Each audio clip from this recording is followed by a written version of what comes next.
அம்மையாருக்கு நன்றி சொல்கிறேன், பிரதமர் மோடிக்கு நன்றி சொல்கிறேன். என் அக்கௌண்ட்டில் ஒரு 2-3 லட்ச ரூபா போட்டிருக்கீங்க, ரொம்ப நன்றி சார், தேங்க்ஸ். ஏழைகளுக்கான பட்ஜெட் இல்லை அது. ஏழைகள் என்ன இருக்குது, நீங்கள் மிடில் கிளாஸ்க்கே என்ன இருக்குதுன்னு சொல்லுங்களேன். இப்போ என்ன மாதிரி நிறைய ஆட்கள் வந்து ஓல்டு ரிஜிமை நம்பி நிறையா இப்போ இன்வெஸ்ட் பண்ணிப்போம், வீடு வாங்கியிருப்போம். திருப்பதியில் ஒன்று போடுவாங்கல்ல, ட்ரெயின்னு ஒன்று ஓட்டுறோமே, அதை பற்றி ஒரு வார்த்தை உங்கள் அம்மா பேசுனாங்களா? ட்ரெயினை பற்றி எந்த அறிவிப்பு இல்லை. பஸ்ஸை பற்றி ஏதாவது பேசுனாங்களா? ரோடை பற்றி ஏதாவது பேசுனா? இன்னும் அந்த முழுமையான அனெக்ஷன்ஸ் இன்னும் அதை பாருங்க. ஒட்டுமொத்தமாக அந்த பட்ஜெட் அரசுக்கு எப்படி வருவாயாக இருக்குமா இழப்பாக இருக்குமா? மக்களுக்கு இழப்பு, பணக்காரங்களுக்கு நல்லது. அரசாங்கம் போன வருஷம் 12 லட்சம் கோடி கடன் வாங்கிட்டு இந்த வருஷம் 15 லட்சம் கோடி வாங்கும். ஓவரால் எல்லா செக்டாருக்குமே ஓரளவுக்கு ஏதோ என்ன பண்ணி அனௌன்ஸ்மெண்ட் இருக்குது அப்படின்னு. அனௌன்ஸ்மெண்ட் என்ன, எல்லா செக்டருக்கும் கடன் அனௌன்ஸ்மெண்ட் இருக்குது. சரி, ஒட்டுமொத்தமாக இந்த பட்ஜெட்டில் நல்ல விஷயம் அப்படின்னா நீங்கள் எதை சொல்லலாம்? என்ன மாதிரி ஆட்களுக்கு நல்ல விஷயம். இதை தாண்டி வேறு எதுவும் இல்லை. என்ன இருக்குன்னு நீங்கள் சொல்லுங்கள், நான் கேட்டுக்கிறேன். இந்த பட்ஜெட்டை பற்றின உங்களோட மதிப்பீடு 10க்கு இத்தனை மார்க் கொடுக்கலாம் அப்படின்னா 2. மத்திய பட்ஜெட் தாக்கல் செய்யப்பட்டிருக்கும் இந்த நேரத்தில் நம்மோடு பொருளாதார நிபுணர் திரு ஆனந்த் ஸ்ரீனிவாசன் இணைந்திருக்கிறார். அவரோடு பேசலாம். வணக்கம் சார். இப்போ மத்திய பட்ஜெட் தாக்கல் பண்ணியிருக்காங்க, இதை டீகோட் பண்ணுங்க அப்படின்னா நீங்கள் என்ன சொல்லுவீங்க? பணக்காரங்களுக்கான 2 கோடி பேருக்கான பட்ஜெட்டு, என்ன மாதிரி ஆட்களுக்கான பட்ஜெட்டு. அம்மையாருக்கு நன்றி சொல்கிறேன், பிரதமர் மோடிக்கு நன்றி சொல்கிறேன். என் அக்கௌண்ட்டில் ஒரு 2-3 லட்ச ரூபா போட்டிருக்கீங்க, ரொம்ப நன்றி சார், தேங்க்ஸ். இல்லை, இப்போ ஊரே பெருசாக இப்போ பேசிக்கிட்டு இருக்காங்க. ஆமாம் சார், இந்தியாவில் அவங்க ரெக்கார்டு படி 2 கோடி பேர் 12 லட்ச ரூபா சம்பாதிக்கிறாங்க. 7லேருந்து 12 லட்ச ரூபா சம்பாதிக்கிறவங்களுக்கு இது பெரியான பட்ஜெட்டு. உங்கள் ஆஃபீஸில் எவ்வளோ பேர் 12 லட்ச ரூபா சம்பாதிப்பாங்க? விரல் விட்டு எண்ணிடலாம்ல. அவங்களுக்கான நல்ல பட்ஜெட்டு. உங்களுக்கெல்லாம் காமிச்சு, முக்கால்வாசி பேருக்கு காமிச்சு, நம்மளை எடுக்கிற கேமராமேனுக்கு 12 லட்ச ரூபா சம்பளம் இருக்குமா? இல்லை தான் 7 லட்ச ரூபா சம்பளம் இருக்குமா? அப்போ எங்களை மாதிரி ஆட்களுக்கு 1 கோடி ரூபா, 1 லட்சம் கோடி கொடுத்துருக்காங்க. நாங்கள் நன்றின்னு சொல்லிட்டேன், அதுக்கு தான். பட் மீதி இருக்கிற 140 கோடியில் 2 கோடி பேருக்கு கொடுத்துட்டீங்க. மீதி 138 கோடி பேருக்கு என்ன கொடுத்தீங்க? 2021 வரைக்குமான கணக்கெடுப்பில் மிடில் கிளாஸ் அப்படின்றது வந்து அரௌண்ட் 31% அப்படின்னு. ஹலோ சார், இந்தியாவில் 50% இன்கம் வந்து 50% மீடியன் வந்து 15,000. இந்தியாவில் மிடில் கிளாஸுங்கிறது 30,000 ரூபா, 40,000 ரூபா, 50,000 ரூபா 40,000 ரூபா சம்பாதிக்கிறவன். ஆவரேஜ் இன்கம் இந்தியா அது வந்து 20,000, 25,000. அவன் மிடில் கிளாஸு. 1 லட்ச ரூபா சம்பாதிக்கிறவன் மிடில் கிளாஸு. இல்லை, அப் டு 1 லேக் வரைக்குமே. யார் நீங்கள் சொன்னால் மிடில் கிளாஸ் ஆகிடுமா? மிடில் கிளாஸ்னால் ஒரு பெரிய போர்ஷன் ஆஃப் தி பாப்புலேஷன் இருக்கணும். ஆமாம், சம்பாதிக்கிறாங்க. 40,000-50,000 ரூபா. அவனுக்கு ஆல்ரெடி 60,000 ரூபா வரைக்கும் சம்பாதிச்சேன்னா போன வருஷமே டேக்ஸ் கிடையாது. இந்த வருஷம் என்ன கொடுத்தீங்க? அதான் நான் திரும்பி சொல்கிறேன், 7 லட்சத்துலேருந்து 12 லட்சம். நீங்கள் ரொம்ப சேரிட்டபிளாக இருந்தால் அவன் அப்பர் மிடில் கிளாஸ்ன்னு சொல்லலாம். அந்த சைடில் வேறு ஏதோ ஃபியூஸை பிடிக்கிட்டீங்களே. அவன் போட்ட எல்ஐசி பாலிசி வேஸ்ட்டு. அவன் பாவம் ஹவுசிங் லோனுக்கு இன்ட்ரெஸ்ட் ரிலீஃப் கிடைக்கும்னு வீட்டு லோன். ஓல்டு ரிஜிம் கம்ப்ளீட்டா அதை பற்றி அவங்க பேசவே இல்லை. ஆனா அதுல ஒரு ஆப்ஷன் மட்டும், அந்த என்ன ஹவுஸ் ரெண்டுக்கு 6 லட்ச ரூபா வரைக்கும். அதுதான், அது வந்து வாடகை. இப்போ என்ன மாதிரி பெரும் முதலாளிகள் வாடகைக்கு எங்கள் வீட்டை விட்டோன்னா 50,000 ரூபா வரைக்கும் நாங்கள் வாடகைக்கு விட்டா எங்களுக்கு டிடிஎஸ் பிடிக்க வேண்டாம் அப்படின்னு சொன்னீங்க. நான் எல்லா விதத்துலையும் இது பணக்காரங்களுக்காக ஆட்சி. உங்களுக்கு தெரிஞ்சு எவ்வளோ பேர் 50,000 ரூபாய்க்கு வீட்டை வாடகை விட்றாங்க? மிக குறைவு. அப்புறம் நான் தான் சொன்னேன், டாப் 2 கோடிக்கு அருமையான பட்ஜெட். பணக்காரங்களுக்கு. ஏழைகளுக்கான பட்ஜெட் இல்லை அது. ஏழைகள் என்ன இருக்குது, நீங்கள் மிடில் கிளாஸ்க்கே என்ன இருக்குன்னு சொல்லுங்களேன். சரி, எளிமையாக எல்லாரும் புரிஞ்சுக்கிற மாதிரி இந்த பட்ஜெட்டை கொஞ்சம் எக்ஸ்பிளைன் பண்ணுங்களேன். இப்போ 12 லட்ச ரூபா வரைக்கும் 12 லட்ச ரூபா வரைக்கும் வரவனுக்கு முன்னாடியே 7,50,000 ரூபா வரைக்கும் டேக்ஸ் இல்லாமல் இருந்தது. இப்போ 12,75,000 ரூபா வரைக்கும் டேக்ஸ் கிடையாது. ஸோ ஏழைங்கிறது 60,000 ரூபா மாதம் சம்பாதிக்கிறவன் சேர்ந்து இப்போ 1 லட்ச ரூபா சம்பாதிக்கிறவனுக்கு டேக்ஸ் கிடையாதுன்னு சொல்லியிருக்காங்க. அவ்வளோதான். அதுக்கு மேலே சம்பாதிக்கிறவனுக்கு டேக்ஸை குறைச்சிருக்காங்க. இப்போ என்ன மாதிரி நிறைய ஆட்கள் வந்து ஓல்டு ரிஜிமை நம்பி நிறையா இப்போ இன்வெஸ்ட் பண்ணிப்போம், வீடு வாங்கியிருப்போம். திருப்பதியில் ஒன்று போடுவாங்கல்ல, மியூச்சுவல் ஃபண்டில் இஎல்எஸ்எஸ். இப்போ டாக்ஸுக்காகவே டாக்ஸ் சேவிங் பண்ணவனுக்கெல்லாம் கதி. அதை தான் கேட்குறேன். அதான் நான் கேட்குறேன். இப்போ அதுதான் நான் அவன்லாம் மிடில் கிளாஸ் இல்லையா சார்? மீடியா வந்து எஸ்பெஷலி நேஷ்னல் மீடியா கார்ப்பரேட்டின் கைக்கூலி கார்ப்பரேட்டுக்காகவே ஆயிடுச்சு. எந்தெந்த கார்ப்பரேட் கம்பெனின்னு என்னால் சொல்ல முடியும். அவங்களோட அஜெண்டாவை அவங்க வைக்கிறாங்க. நாளைக்கு நியூஸ் பேப்பர் எல்லாம் இதை பற்றி தான் பேசும். ஏன்னா அவங்களுக்கு கார்ப்பரேட் அட்வர்டைஸ்மெண்ட் வேணும். எனக்கு எந்த அட்வர்டைஸ்மெண்ட்டும் வேண்டாம், எனக்கு எவனும் இப்போ ஃபேவரும் செய்ய போகிறது இல்லை. ஸோ உண்மை இதுதான். 12 லட்ச ரூபா சம்பாதிக்கிறது 2 இன்கம் டேக்ஸ் டிபார்ட்மெண்ட்லேயே 1.5 கோடி பேர் தான் சம்பாதிக்கிறான். அவங்களுக்கு பெனிஃபிட் பண்ணியிருக்கீங்க, அவங்களுக்கு டேக்ஸ் குறைச்சிருக்கீங்க. நானே நன்றி சொல்லிட்டேன். நீங்கள் இந்தியாவில் மேக்ஸிமம் போகிறது எவ்வளோ பேர்? ட்ரெயினில் தான் நிறைய பேர் போனாங்க, பஸ்ஸில் நிறைய பேர் போனாங்களா? நீங்கள் என்ன சொன்னீங்க? பாட்னாவில் ஏர்போர்ட் கட்டுவேன், அதுவும் 1 வருஷத்தில் கட்ட முடியாது, இன்னும் ஒரு 10 வருஷம் கழிச்சு கட்டி போகிறது முடிக்க போகிறத இன்றைக்கே சொல்லிட்டீங்க. 10 வருஷத்தில் 120 ஏர்போர்ட் கட்டுவேன்னு சொல்லியிருக்கிறேன். ட்ரெயின்னு ஒன்று ஓட்டுறோமே, அதை பற்றி ஒரு வார்த்தை உங்கள் அம்மா பேசுனாங்களா? ட்ரெயினை பற்றி எந்த அறிவிப்பு இல்லை. பஸ்ஸை பற்றி ஏதாவது பேசுனாங்களா? ரோடை பற்றி ஏதாவது பேசுனா? அந்த முழுமையான அனெக்ஷஸ் அதை பாருங்க. படித்தது என்னது? பட்ஜெட்டு படிச்சதுல இல்லை. இருந்ததா? இல்லை. ரோடை பற்றி இப்போ நான் பேசியிருக்கேன், அனெக்சரில் இருக்குன்னு சொன்னாங்களா? அவங்க அப்படி எதுவும் கமிட் பண்ணிக்க அப்படின்னா இல்லைன்னு அர்த்தம், பேசுறதுக்கு ஒன்றும் இல்லைன்னு அர்த்தம். அதுக்கப்புறம் பட்ஜெட்டுங்கிறது இந்த வருஷத்தின் பட்ஜெட்டு. அது என்ன 5 வருஷம் இந்த வருஷத்தில் முடிக்கிறது? அதை பற்றி ஏதாவது சொன்னாங்களா அவங்க? நான் விவசாயிக்கு கிலோ அரிசிக்கு இவ்வளோ எக்ஸ்ட்ரா கொடுக்க போகிறேன், கோதுமைக்கு இவ்வளோ எக்ஸ்ட்ரா கொடுக்க போகிறேன், உளுந்து பருப்புக்கு இவ்வளோ எக்ஸ்ட்ரா கிசான் கிரெடிட் கார்டுலாம் கிரெடிட் கார்டு பேங்க் லோன் கொடுக்கும் சார். லோன் கட்டினா திரும்பி கடன் வாங்கினா திரும்பி கொடுக்கணுமா வேணாமா? ஸ்டேட் பேங்க் கடன் கொடுக்கும், ஸ்டேட் பேங்க் திரும்பி வாங்கிக்கும்.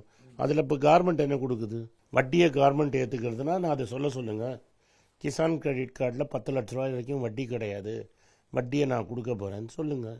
எம்எஸ்எம்இ நிறைய என்ன அனௌன்ஸ் பண்ணியிருக்காங்க சொல்லுங்கள். எம்எஸ்எம்இக்கு நிறைய சார் என்ன லோன் தான் லோன் இருக்குது. நீங்களா கவர்மெண்ட்டாக லோன் கொடுக்குது? லோன் வந்து பேங்க் கொடுக்க போது வட்டியோ சேர்த்து வாங்க போகிறான்.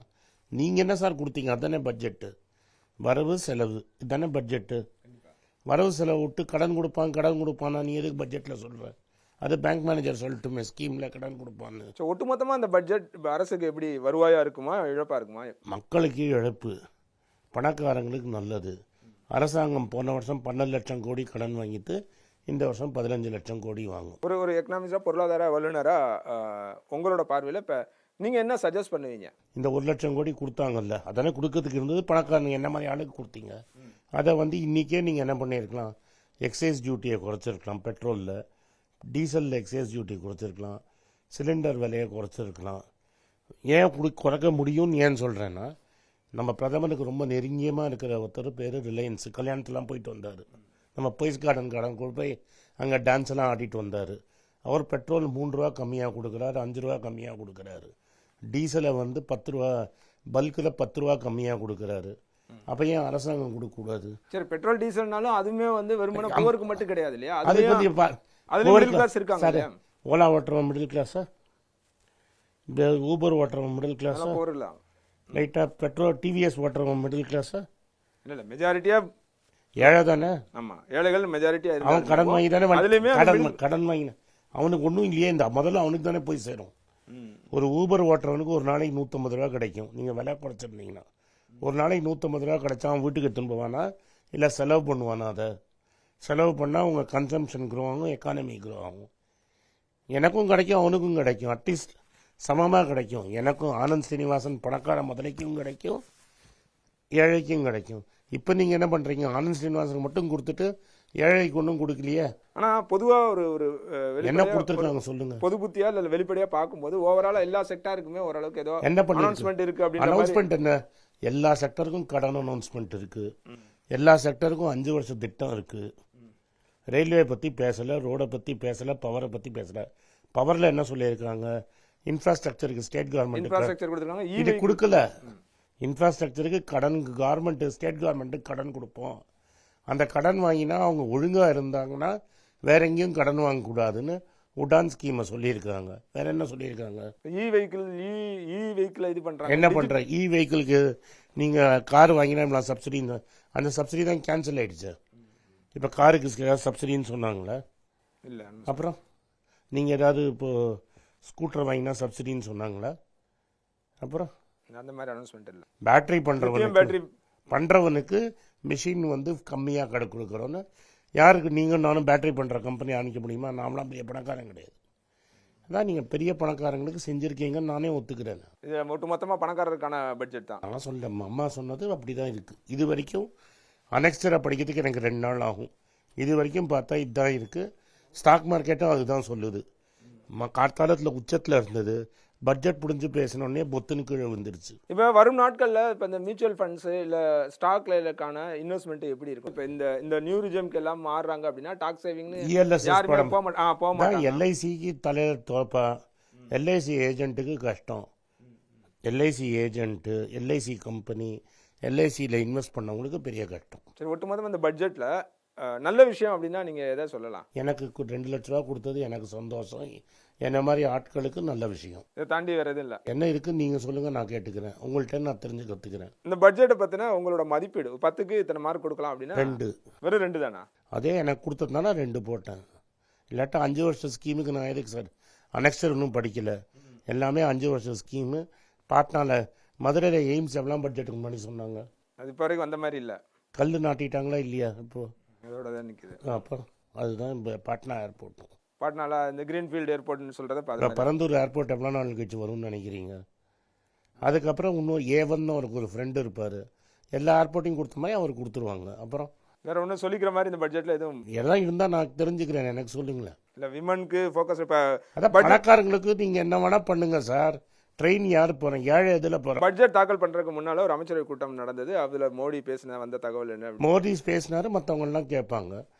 நான் என்ன சொல்கிறேன் சார், இந்த அரசாங்கம் என்னென்னா மிடில் கிளாஸுக்கும் ஏழைங்களுக்கும் ராமர் கோவில், பணக்காரங்களுக்கு பணம். அதுதான் இந்த அரசாங்கத்தின் பாலிசி. இல்லை, அவர் சொன்னது வந்து 2 விஷயங்கள் முக்கியமான சொன்னார். மிடில் கிளாஸுக்கான பட்ஜெட்டாக இருக்கும், விமனுக்கான எம்பவர்மெண்ட்டாக இருக்கும், என்ன இருக்கு? புவருக்கான என்ன இருக்குது? அது ஃபோக்கஸ்டாக இருக்கும். அது சும்மா தான் பண்ண போகிறோம் அப்படின்னு. அது என்ன இருக்குன்னு அவர் எக்ஸ்பிளைன் பண்ண சொல்லுங்கள். மெடிசன் பெட்ரோல் விலை குறைஞ்சதா? ஒன்று பண்ணியிருக்காங்க, ஆனால் நான் ஃபைன் பண்ணி பார்க்கணும். கேன்சர் அது மாதிரி ஹெல்த்துக்கு ப்ராப்ளமாக இருக்கிறவங்களுக்கு சில மருந்துகளுக்கு டேக்ஸ் குறைச்சிருக்காங்க. 36 ஆமாம் 36 மருந்துக்கு டேக்ஸ் குறைச்சிருக்காங்க. டெஃபினட்டாக குறைச்சிருக்காங்க. அது நல்ல விஷயம். கேன்சர் இன்ஸ்டியூட் வந்து எல்லா டிஸ்ட்ரிக்ட்ஸ்லையுமே வந்து அதான் டாட்டாக்காரன் இப்போ அசாமில் போட்டிருக்காங்க. டாட்டாக்காரன் செலவு பண்ணுறான், நம்ம மாலையை வாங்கி போட்டுக்கிறோம். டாட்டாக்காரன் சொல்லியிருக்கான், எல்லா டிஸ்ட்ரிக்ட்லையும் எந்தெந்த ஸ்டேட் கவர்மெண்ட் கோஆப்ரேட் பண்ணால் நாங்கள் வந்து ஒரு 10 வருஷத்தில் எல்லாருக்கும் கொடுப்போம். பெரியவர் செத்து போனவர் சொல்லிட்டு போனார். நம்ம மாலையை போட்டுக்க வேண்டியது. சரி, நிறைவாக ஒரு கேள்வி. இப்போ மன்மோகன் சிங்காக இருக்கட்டும், இல்லை மத்திய நிதியமைச்சராக இருந்தப்போ சிதம்பரம் இருந்ததாக இருக்கட்டும், அவங்க போட்ட அந்த பட்ஜெட்டும் நிர்மலா சீதாராமன் இது கிட்டத்தட்ட சார் 2008 ஒரு பெரிய கிரைசிஸ் வந்தது. மன்மோகன் சிங் ஃபைனான்ஸ் மினிஸ்டர், பிரைம் மினிஸ்டராக இருந்தார். அதுதான் உங்களுக்கு ஞாபகம் இருக்கும். உடனே பெட்ரோல் விலை, டீசல் விலையை குறைச்சார். $148 பெட்ரோல் வித்துட்டு இருந்தது. உங்களுக்கு $70 பெட்ரோல் போட்டார். இன்றைக்கி வந்து $60 கச்சா எண்ணெய் விற்குது. நீங்கள் $102 பெட்ரோல் கொடுக்குறீங்க. மன்மோகன் சிங் $148 கச்சா எண்ணெய் இருக்கும்போது $400 கேஸ் சிலிண்டர் போட்டார். இன்றைக்கி $60 கேஸ் சிலிண்டராக இருக்கும்போது $1000 கேஸ் சிலிண்டர் கொடுக்குறீங்க. எது பெட்டர் நீங்களே டிசைட் பண்ணிக்க. உங்கள் வருகைக்கும் கருத்து பதிவுக்கும் ரொம்ப நன்றி.